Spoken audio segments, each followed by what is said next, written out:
ಬಿಡಿ ಬಿಡಿ ಆವತ್ತು ಬಿಡಿ ಗುರು ಅದೇ ಗುರು ಐತೆ ಐತೆ ಐತೆ ಈ ಕಡೆ ಬೈಲಿ ನೋಡಿದೆ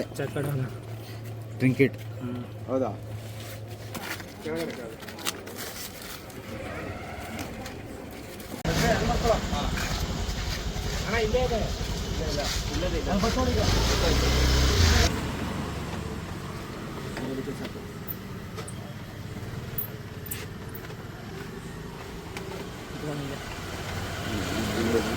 ನೋಡಿ ಎಲ್ಲೆಲ್ಲಿ ಜಾಗ ಸಿಗ್ತಾ ಅಲ್ಲಿ ಮುಖ ಐತೆ ನೋಡಿ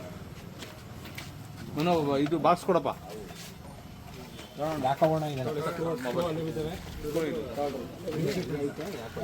ಇನ್ನೊಂದು ಆ ಕಡೆ ಆಭರಣದವು ಅಂತಾರೆ ಸರ್ ಯಾವ ಸರ್ ಇದು ಆಭರಣದವು ಅಂತಾರೆ ಆಭರಣದಾವ ಮ್ಯಾಚ್ ಬಾಕ್ಸ್ ಕೊಡೋಣ ನಾನು ಮ್ಯಾಚ್ ಬಾಕ್ಸ್ ಕೊಡಪ್ಪ